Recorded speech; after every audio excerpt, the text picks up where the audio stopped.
Welcome to the Be Ruthless Show, where we have the conversations that other people don't. The conversations that other people won't. I'm your host, Sam Ruth, and I'm ready to make a lot of noise and disrupt things, ruthlessly. Thanks for being here today. Now let's get to it.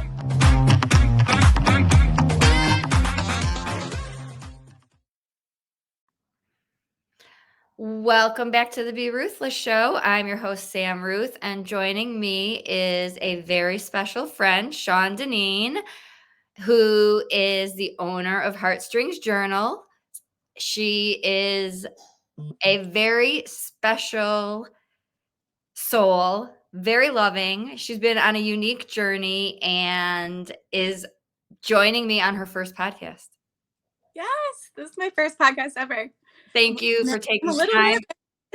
No, we're just going to chat. You have done it differently than me, and you still share openly. So people need to hear your perspective. Yeah. So, just to tell you all a little bit about myself. So I lost my fiancé, John, in August of 2022. And that kind of just started my whole journey that I never expected to be on and changed my life and the direction of my entire path. So after losing him, I guess I did things differently than most people do, but I immediately just dove into, I know I need help and I know I need support.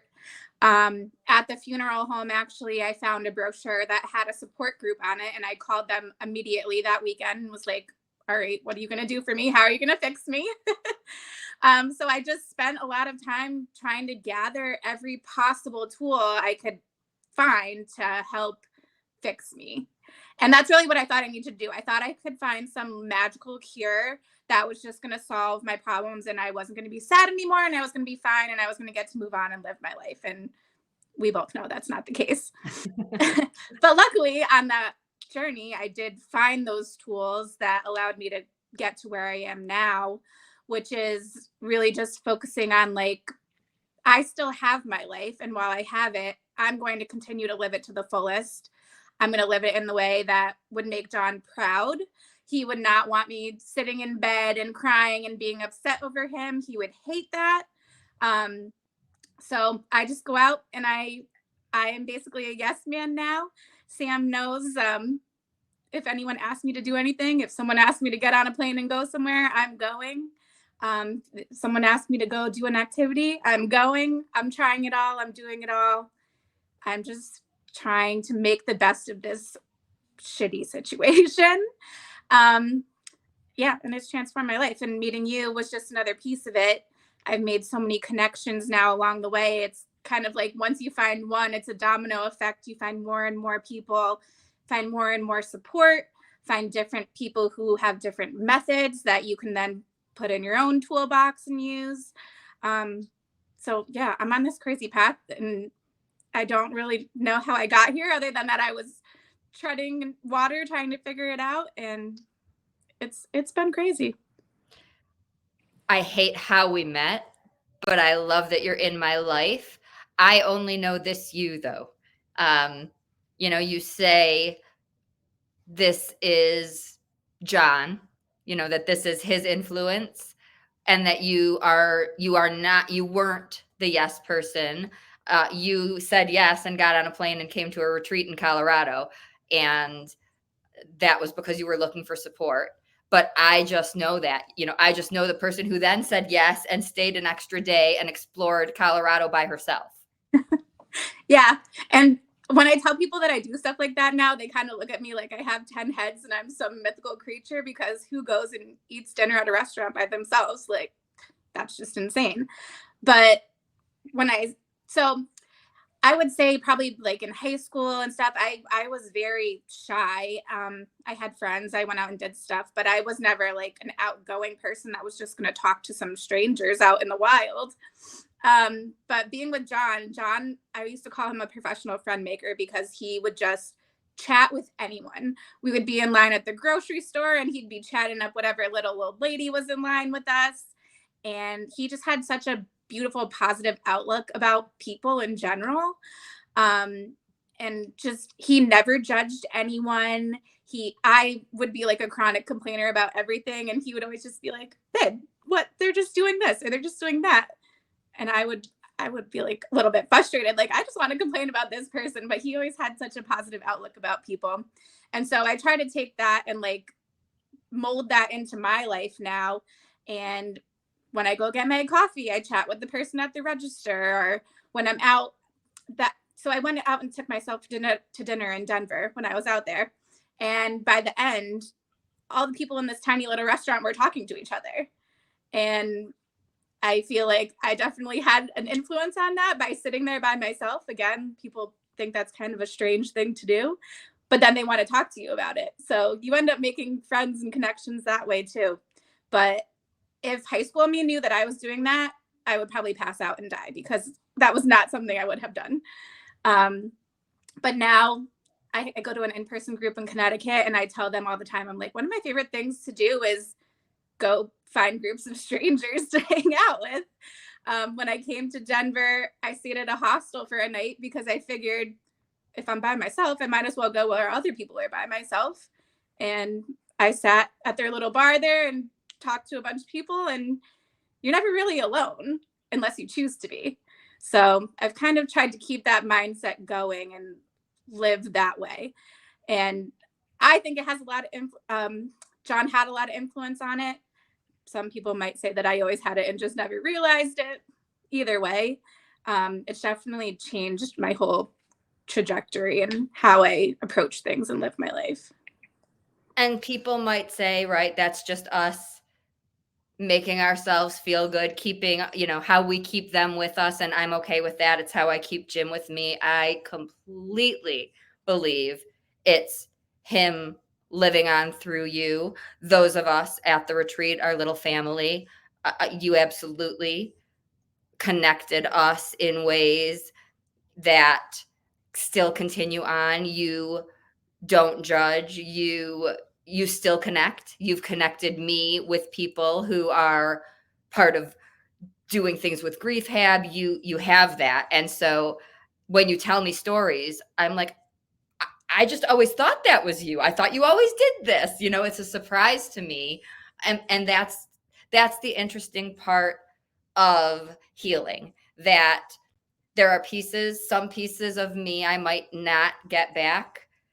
And there are these new pieces that people think have always been here. And they do shine through. And some people think we're okay all the time. They don't see the struggle. And you talk openly about losing John to an overdose. A lot of people hide that. And I love you for it, because it's the most stigmatized. Suicide is also, but when I did the event in December, I had the hardest time finding people to talk about overdose in the field. So what makes you so open? Why is it so easy and important for you to share like I do and to keep that out there?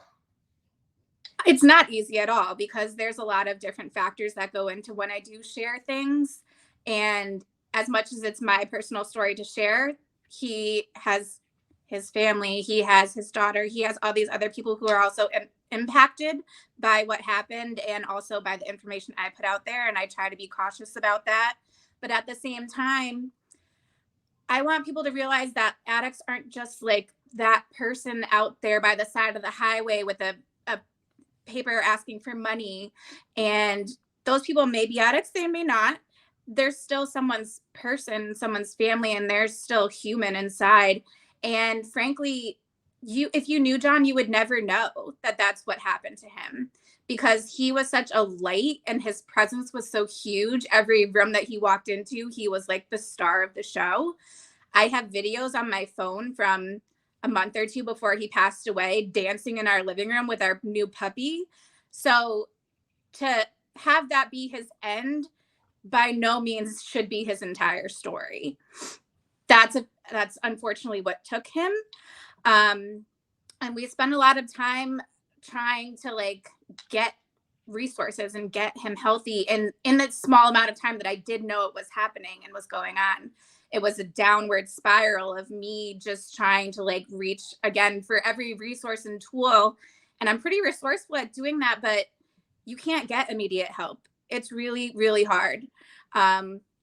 We drove places that turned you away and sent you off with an 800 number. You call the 800 number and they'll call you back or leave a message. And it's just impossible, especially when you're flailing trying to save someone's life, because it could be a matter of he won't be here tomorrow if you don't help him today. And there's just not resources to help that. And like I said, you would never know that was his story if you knew him, because we had like a perfect looking life. He was a manager at his job. We just bought a house. We just got a puppy. We were getting married in September. And then he died in August. So it's just such an insane situation. And something I never had to deal with because I've never been an addict myself and I've never really been around it. No one in my family close to me has had that struggle. But being around it and being so close to it and losing my favorite person to it changed my entire perspective. And I think it changed a lot of people's perspectives. Like my mom all the time comments on how like she just understands it differently now than she ever did, because in her mind, addicts were those people on the side of the highway, on the side of the road, or the asking for money. And that's just not the case. And the drugs that are out there now are just so scary. And once they have you in their grips, there's no getting out of it. Like people like to have this argument between is it a choice or is it a something that you can't decide? And really, like, that argument doesn't matter, because once you've done it that one time, you know the feeling now, and you can't control, like, the way I always say it, the way it has you in its grips. You can't get out of it. John was well aware. He told me, he sat on our couch and told me, this is going to kill me. And he couldn't fight it. He wanted to fight it.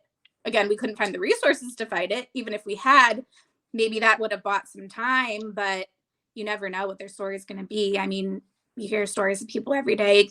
They were sober for 16 years and then relapsed and passed away. So it's just such a crazy, horrible thing. And we deal with it after the fact. So once someone's addicted, we want to send them to rehab and all this stuff, but we don't focus on how they got there and the mental struggles that brought them to want to use and to get into that place. And for men especially, I think the whole mental health component of it, that's what I believe drove him there, is that he had that whole man's mentality of, I don't go to the doctor, I don't get help for myself, we don't talk about feelings, all of this stuff. And I think a lot of men deal with that. And if you go into groups, if you go into our group, there's women, there's not many men, because men just, for whatever reason, either don't look for the resources or don't acknowledge that part of themselves. And it's all just hard. And there's so many components to it. It's like, which part do you try to fix first? And you are resourceful, right? There are some people who don't know what to do. Even if you didn't, I know you were doing everything you could. This is real. This is happening everywhere. I had this conversation yesterday, whether it is depression or addiction, waiting is a problem. And so if you are watching, listening, and you can't get a phone call back, please call me or 988 and let a professional take over for you, because doing it yourself is a full-time job and you don't have the resources and you don't know what to do, and we can get there faster and quicker. And I had a client in Denver struggling, saying, help, I want more help.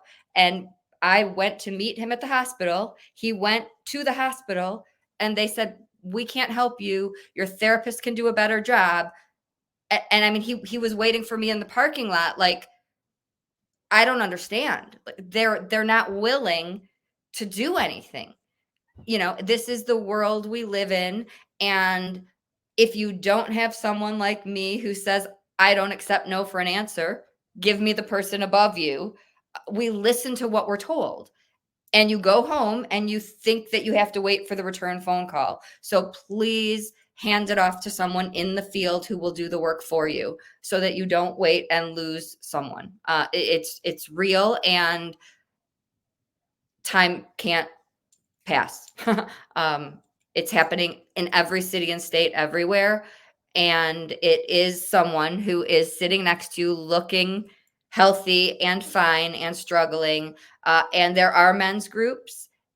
No matter what field you're in, there is a group somewhere, and it can be confidential. So I know it doesn't sound fun or easy, but doing it alone is harder. It just really is. What made you say, I don't care? Like, I'm taking this pamphlet and I don't care. I mean, I have a background in psychology. I've gone to therapists before. I just figured it was better to have it and maybe not use it than to be looking for it and been like, oh, I wish I took that. So I was just, like I said, trying to find any resource for myself at the time. And luckily I happened to find one at the funeral home, which is the exact moment that I needed it. But yeah, I'm lucky that I was looking for those tools. And honestly, now that I've been in this world, I can see how many things exist. I mean, we've chatted with different men that have different programs. Your Healing Through the Holiday had different male speakers. There truly is a group for everyone, but you have to go find it. So you have to have that resourcefulness inside of you. And if you don't, you get a little lost. So if it's hard to know that you're going to need that until you actually need it. And again, if you work at a hospital, if you own a funeral home, it's frustrating to professionals that I'm glad you found a pamphlet. There wasn't one for me. I'm in the field. I knew who to call, but no one gave me one. And that still shocks me. And I hear it 100 times a week. And I spent years, and people who I know, we spend years going to those places saying, will you take these pamphlets? And they don't and won't. And I'm done asking why. It just doesn't happen unless you find the rare person who will. So if you're interested, please know we need it the moment it happens. Then we need it then and there. And we need someone to say, I'm here. This is what you can do. Bring me in. I'm not asking you to pay me. Let me talk to people when they experience the loss. If it's not there, Googling and finding it on your own is too much. So anyone, anywhere that's willing to add a pamphlet, that changes lives. It really makes the difference. It shouldn't be up to us. We've gone through enough, but currently it is. So those of us in this world are trying to make it simpler. Even you do things like events every weekend. Talk about that. Yeah, so I sell journals. Heartstrings Journals is my journal company. So I go to different vendor events, craft fairs, things like that, and sell my journals. A few of my journals are specifically grief journals. So where I put out my grief journals, I also put out grief resources. And sometimes people will grab them and they think they're my business card or something like that. And I explain to people that these are grief journals. I'm not going to let you walk away from here with a grief journal and no support other than that. So take all of these different resources. Some are local to Connecticut. One is yours, which is everywhere. They can access it online. But you're going to leave with some options of support. Whether or not you use them, that's on you after you take it. But I want people to know that it's out there and exists and that they can have it if they need it. Because a journal is support and it will help you with your mental, but there's nothing that matches the support of like an actual community of people who get it. Why have journals been so helpful for you, and how do you use them in your personal life, but also healing life? Yeah. So one of, so as I've said. I was reaching for every tool when John passed. So I went and I met with a grief counselor, and one of the things she suggested to me was journaling. And I never journaled before. To me, journaling was just you open your notebook and you write, "Dear diary, today I blah blah blah." And so I was like, that's kind of silly. That's not going to help me. And she explained to me that there's something therapeutic about writing out what you're feeling and getting it off your chest and giving it a physical place to live on the page. So I was like, all right, I'll try it. Can't hurt. I was trying everything at that point. So I started journaling in two different specific ways because that Dear Diary stuff was not for me. So the first way is I would write letters to John.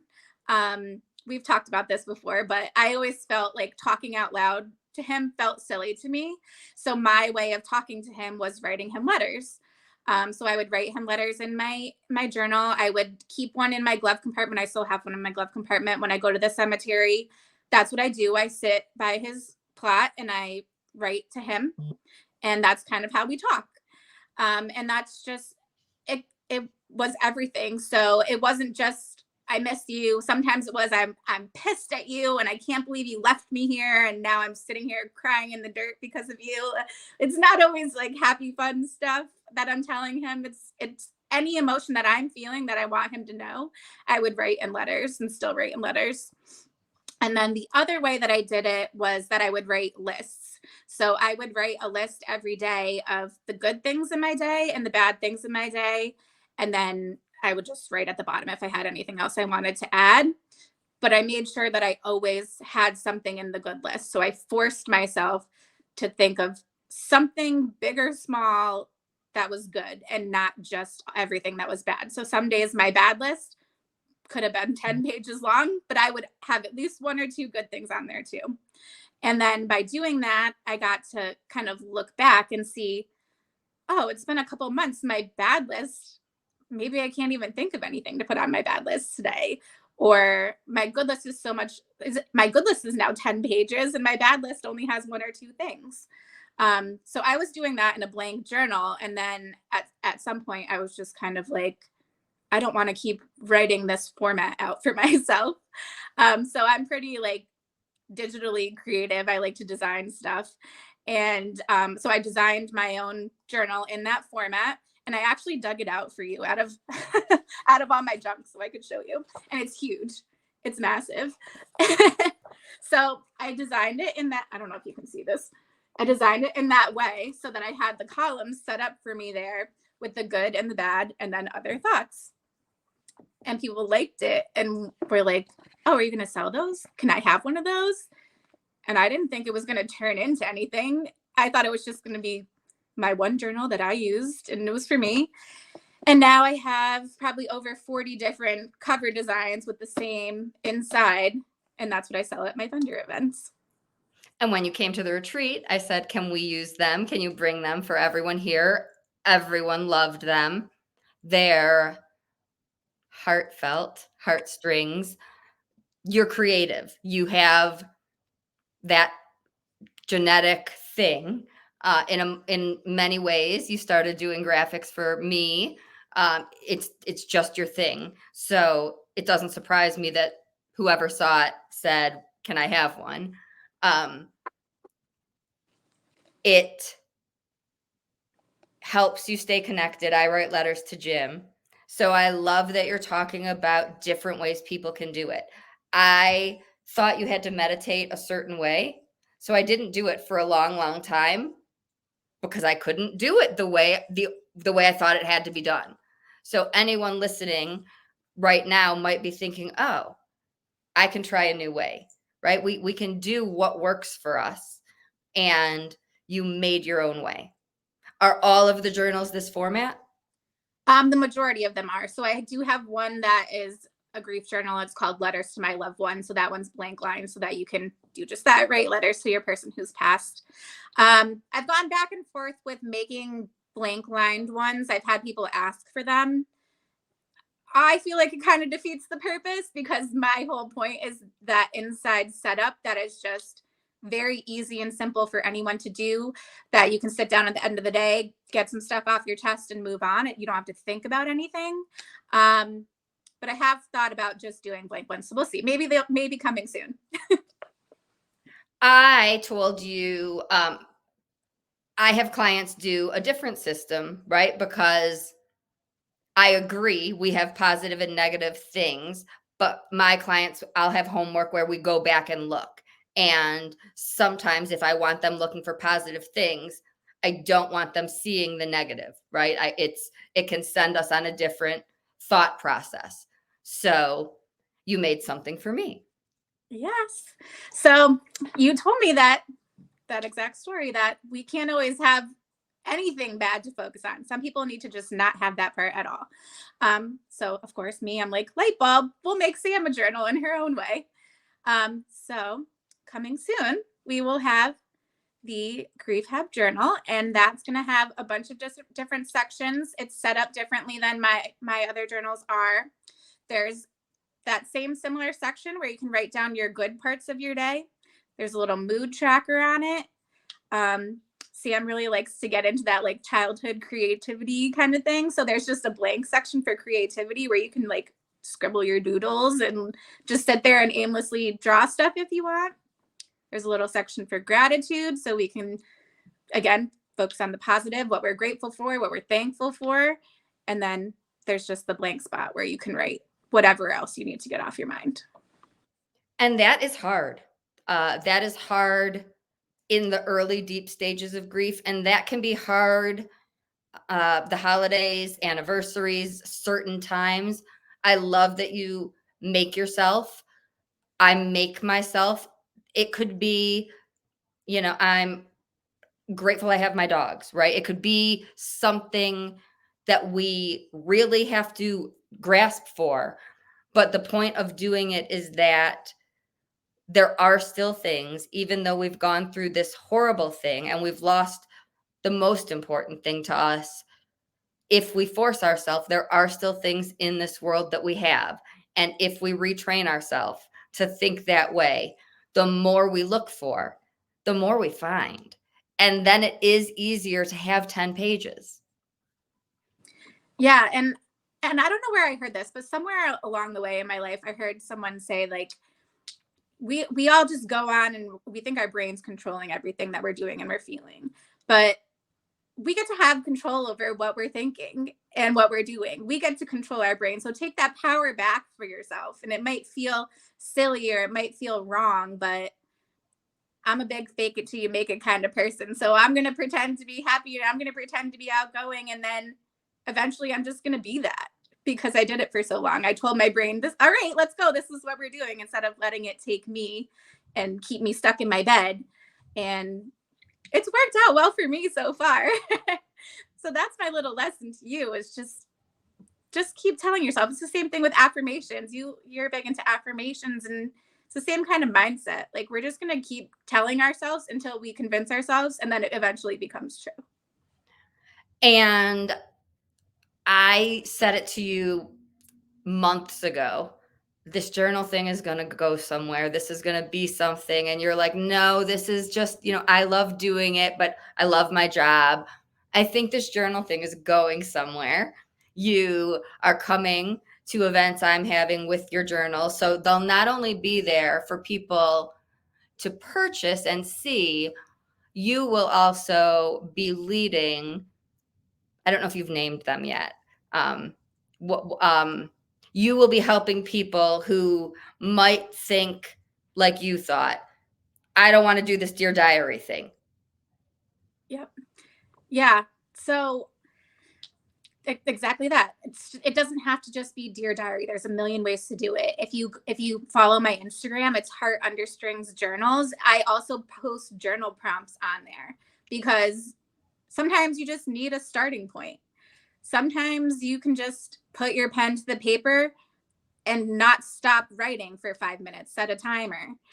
You don't know what to write? You have to write that down. Like, you have to keep writing for 5 minutes until that timer goes off. So there's so many different ways to go about journaling, but all of it gives you this release. And like I said, that always sounded silly to me, but it's true. And there's a reason why almost every person at Healing Through the Holidays talked about journaling. There's a reason why all of these psychologists and psychiatrists suggest journaling, because it works.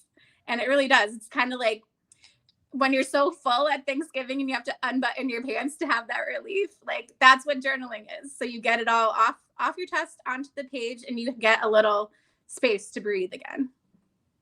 So you'll be there if somebody wants to listen to a talk, maybe they get emotional, they can come sit with you, do some writing. Other people can just come and say, maybe I am completely against this, or I don't believe this, like I did with meditation. I started trying it as a tool, like I was reaching for anything. What can it hurt? I didn't think it was going to do anything for me, and now I won't go a day without it. That can be why someone tries. When we go through loss and trauma, you really will try anything not to hurt. So that can be why someone can sit down with you. You don't have to believe it will work, and it might, but you don't have to know what to do. You have the prompts, but you can sit down with Shawn. One of the things I learned through my event was that in this world of stigmas and judgment and people who avoid talking about grief because it's uncomfortable, some people attended the event virtually because they were nervous to come. They thought, what if I cry? Like, I don't even know what. So we're going to have things like journaling and Reiki and all of these things at future events, so people know it's safe. And it's not just somewhere that you sit and cry, that we can talk about these things in this world openly. And if we get emotional, it's okay. We'll get through it together. We have to start doing these things in order for people to know that we can talk about these things. We're some of the few. Yeah, and same thing with journaling. I think people put these rules about it on themselves. I've had people come up to me at my events and say, "Oh, I used to journal, but like I couldn't do it every day." And you don't have to do it every day. I don't do it every day. It's something you can use as a tool. So on those days you do get overwhelmed, you can pull out your journal and implement those tools. It's not a test. It's not a game of how many days in a row can you journal. It's just a tool for you to use and support yourself with. So it doesn't have to be this heavy thing that you're putting as a project for yourself. It's to help. It's not to cause any more stress or pressure. Where can people find them and you? So my sales are under construction at the moment, but if you message me, I can get you pretty much any of them. You can find me on Instagram, Heartstrings Journals. Yeah. And I have a link tree in there. So all my other links are there. So if you start with Instagram, you'll be able to find anything else. What if somebody is just connecting with how open you're being and they have lived with somebody dealing with addiction or gone through this and they want to connect just to talk? Yeah, absolutely. Anyone can message me anytime. My business pages are on Instagram and Facebook. You can feel free to message me anywhere through there. I'm happy. I can't always help. I can't always provide a solution, but I can usually point you in the direction of someone who can. So yeah, feel free to send me a message. Am I forgetting anything? I don't know. I don't think so. Oh, I have to tell you. So I didn't come on here to promote Sam's retreat, but the retreat was one of the most incredible things that I have done on this entire journey. And for me, the reason is because when I usually go into groups, it's talking about my story and reliving what happened to John and what happened to our relationship and what happened to him. And it's very much focusing on his death and the death. Going on Ruthless in the Rockies was like just about me and healing myself and how to make myself able to continue on without him here, but still have him with me. And it was just an entirely different perspective where I got to focus on truly healing myself without just constantly rehashing the story of the week that he died or whatever it may be. So if you're not sure about going on the retreat, just pull the trigger and go. I love that you just said that, because it's also today, I want to say it correct, it's World Sound Healing Day. So Shalini, we love you. I don't have words for experiencing her work. No, Shalini is one of the most incredible people that I've ever met, and I'm so lucky that I got to meet her on the retreat. Like, there's just something about being in her presence that's just calming, and it's like being around a hug of a person. Like, she's just so magical, and her sound healing is incredible. We do the angel healing, and oh my gosh, I can't remember what it's called that she does. Angel energy healing, yeah. Deep breathing. I've fallen asleep. I've been so relaxed. Like, it's just amazing. Yeah. So join one of our groups. Those are the bonuses. So if you do sign up for the retreat, there's a I've met Shalini. The gifts that you get at your door are the journal, and you get to join the energy healing groups with Shalini. So yeah, there's not words. Shalini, if you're listening, we love you. So thank you for saying that. We try to make it about you. Obviously, we want to know if you've been through a loss, what that is, but healing is about us and moving through our pain. So I love that you mentioned it that way. And I'm so glad you are a yes person and you flew across the country to be with us. You've changed my life. And I love that you're a part of Griefhab, and I'm never letting your hug go. So thanks for taking time out of your day, out of your work. Jen's here. Any last words for everyone listening? Just stop being your own biggest barrier. You get to decide what you want your life to be and how you want to do it. So just do it in whatever way brings you joy. Thank you so much. Check out Shawn on social. Definitely get a journal. And until next time, always be ruthless.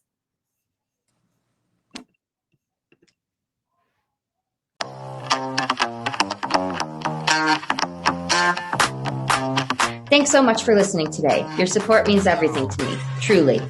If this podcast resonates with you, please do me a favor and join in the Ruthless movement by making some noise and doing one of these 4 things. Subscribe so you don't miss an episode. Tell a friend so we can break stigmas even faster. Leave a review so people can see what you think of the show. And last, if you want to learn more about me and be a part of the Griefhab community, please head on over to the Facebook group. We'd love to have you. Thanks again for spending your time with us, and see you next week.